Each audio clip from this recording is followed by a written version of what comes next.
नमस्कार दोस्तों, आपका स्वागत है गणित के गुरुजी यूट्यूब एजुकेशनल चैनल पर। दोस्तों, आज का जो वीडियो है वह है एसपीडी की रिवाइज योरसेल्फ रेलवे सामान्य अध्ययन की वॉल्यूम 2 पर आधारित। दोस्तों, इस बुक में विगत 30 वर्षों का हल प्रश्न पत्र सहित दिया गया है। 1992 से लेकर 2022 तक के रेलवे में आए सभी प्रश्न इसमें दिए गए हैं। दोस्तों, काफी महत्वपूर्ण बुक है ये, और केवल रेलवे के लिए ही नहीं, बाकी सभी अन्य परीक्षाओं के लिए जिसमें सामान्य ज्ञान पूछा जाता है, उन सभी परीक्षाओं के लिए यह बुक उपयोगी है। दोस्तों, इस बुक में काफ़ी सारे सेट्स दिए गए हैं। यदि आप कम समय में अधिक तैयारी करना चाहते हैं तो यह बुक आपके लिए बेहतर है। तो दोस्तों, हमारे इस चैनल पर यह बुक बिल्कुल शुरू से करवाई जा रही है, तो अच्छा अवसर है आपके लिए। बिल्कुल शुरू से इस बुक को कंप्लीट कीजिए हमारे साथ और अपनी तैयारी को बेहतर कीजिए।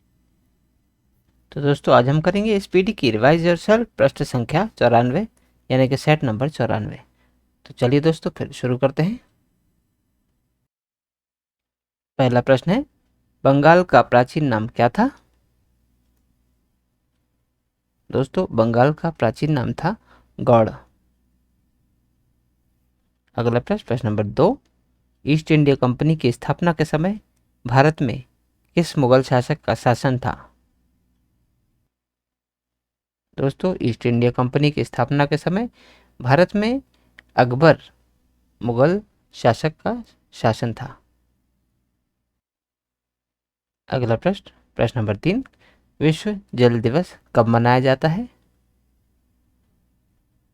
दोस्तों, विश्व जल दिवस 22 मार्च को मनाया जाता है। अगला प्रश्न, प्रश्न नंबर 4, भ्रूण को भोजन किस माध्यम द्वारा प्राप्त होता है?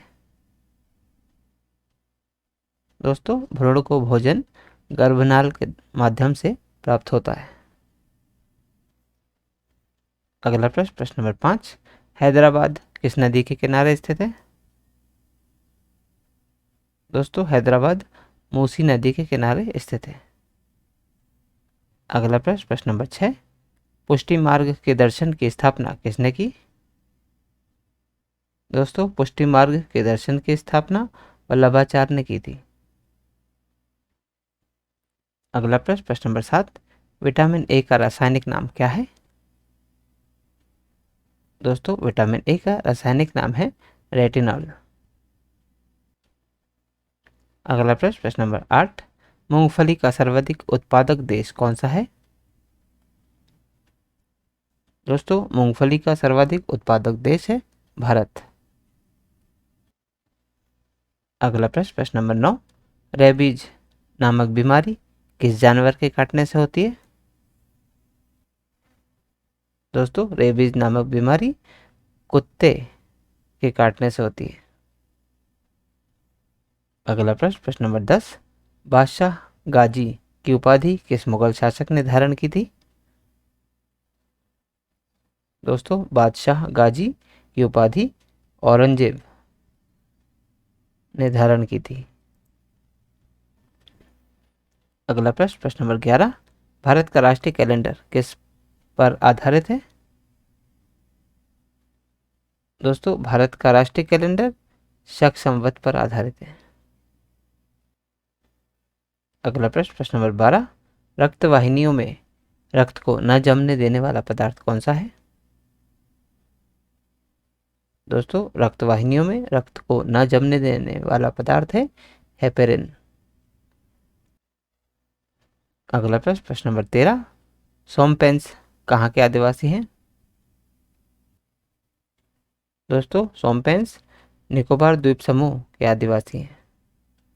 अगला प्रश्न, प्रश्न नंबर 14, यूरोप के खेल का मैदान किसे कहा जाता है?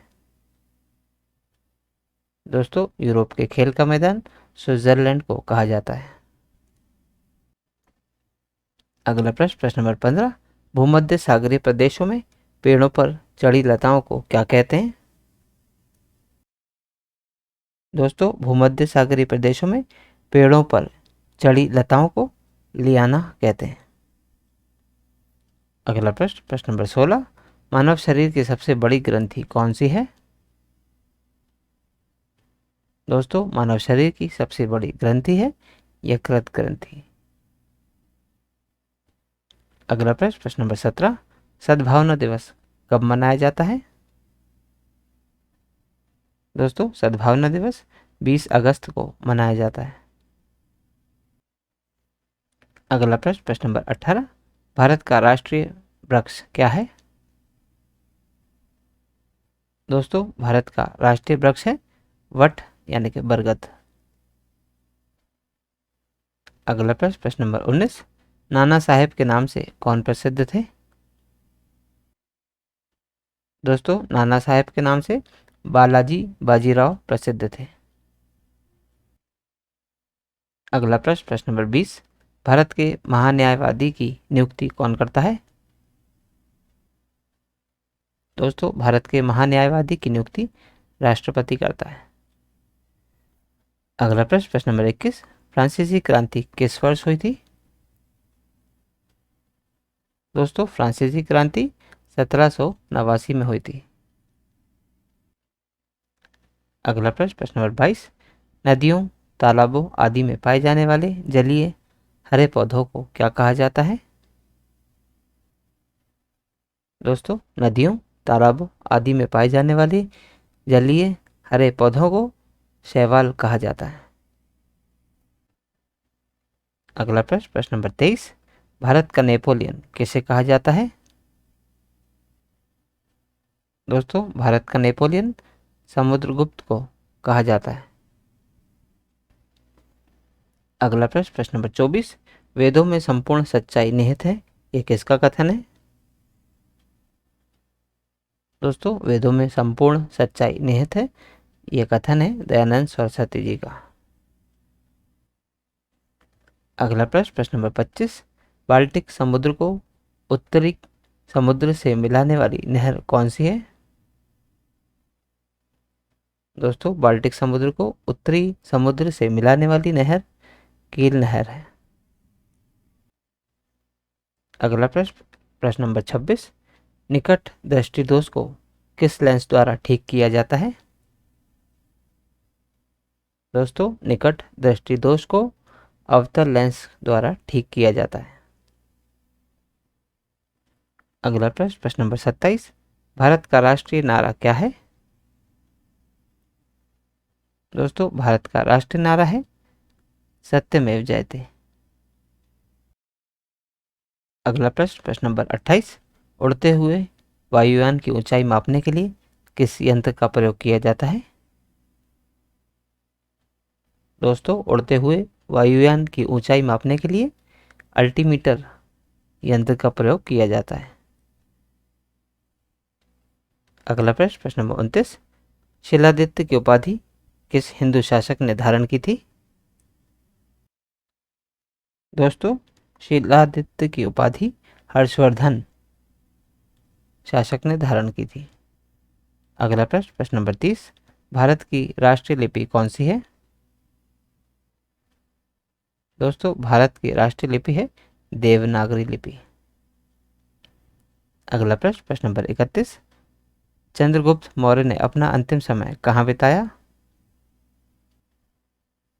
दोस्तों, चंद्रगुप्त मौर्य ने अपना अंतिम समय श्रवणबेलगोला में बिताया था।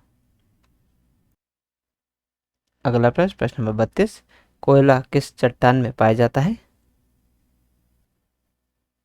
दोस्तों, कोयला अवसादी चट्टान में पाया जाता है। अगला प्रश्न, प्रश्न नंबर 33, कनिष्क को किस नाम से जाना जाता था? दोस्तों, कनिष्क को द्वितीय अशोक के नाम से जाना जाता था, लेकिन किसी ऑप्शन में यह नहीं है, इसीलिए ऑप्शन डी इसमें करेक्ट आंसर होगा। अगला प्रश्न, प्रश्न नंबर 34, रेडियोधर्मी तत्व थोरियम का विशाल भंडार किस देश में पाया जाता है? दोस्तों, रेडियोधर्मी तत्व थोरियम का विशाल भंडार भारत देश में पाया जाता है। अगला प्रश्न, प्रश्न नंबर 35, अपेक्षित आर्द्रता को मापने के लिए किस यंत्र का प्रयोग किया जाता है? दोस्तों, अपेक्षित आर्द्रता को मापने के लिए हाइग्रोमीटर का प्रयोग किया जाता है। अगला प्रश्न, प्रश्न नंबर 36, 13वीं शताब्दी में सेना का सर्वोच्च अधिकारी कौन होता था? दोस्तों 13वीं शताब्दी में सेना का सर्वोच्च अधिकारी खान होता था। अगला प्रश्न, प्रश्न नंबर 37, लाल रक्त कण का निर्माण किसमें होता है? दोस्तों लाल रक्त कण का निर्माण अस्थि मज्जा में होता है। अगला प्रश्न, प्रश्न नंबर 38, भारत का राष्ट्रीय सूचना पत्र क्या कहलाता है? दोस्तों भारत का राष्ट्रीय सूचना पत्र श्वेत पत्र कहलाता है। अगला प्रश्न, प्रश्न नंबर 39, आकाश का रंग नीला क्यों दिखाई पड़ता है? दोस्तों आकाश का रंग नीला प्रकाश के प्रकीर्णन के कारण दिखाई पड़ता है। अगला प्रश्न, प्रश्न नंबर 40, भारत का राष्ट्रीय पशु क्या है? दोस्तों भारत का राष्ट्रीय पशु बाघ है। अगला प्रश्न, प्रश्न नंबर 41, गौपथ ब्राह्मण किस वेद से संलग्न है? दोस्तों गौपथ ब्राह्मण अथर्ववेद से संलग्न है। अगला प्रश्न, प्रश्न नंबर 42, मोमबत्ती का जलना किसका उदाहरण है? दोस्तों मोमबत्ती का जलना रासायनिक परिवर्तन का उदाहरण है। अगला प्रश्न, प्रश्न नंबर 43, कास्टिक सोडा का रासायनिक सूत्र क्या है? दोस्तों कास्टिक सोडा का रासायनिक सूत्र है NaOH। तो दोस्तों आज की इस प्रश्नावली में कुल 43 प्रश्न थे जो हमारे द्वारा पूर्ण कर लिए गए हैं। दोस्तों यदि आप इसका PDF चाहते हैं तो आप हमारे टेलीग्राम चैनल से जुड़ सकते हैं। हमारे टेलीग्राम चैनल में इस YouTube चैनल के सभी वीडियोस के PDF मुफ्त में अवेलेबल है। तो आज ही जाइए और तुरंत ज्वाइन कीजिए और सभी वीडियोस के PDF मुफ्त में डाउनलोड कीजिए और अपनी तैयारी को बेहतर कीजिए। और दोस्तों यदि आप इस YouTube चैनल पर नए हैं तो चैनल सब्सक्राइब कर लीजिए, वीडियो को लाइक किया कीजिए और इसे अन्य लोगों के साथ भी शेयर कीजिए। तो दोस्तों मिलते हैं अब अगले वीडियो में अगली प्रश्नावली के साथ। तब तक के लिए नमस्कार।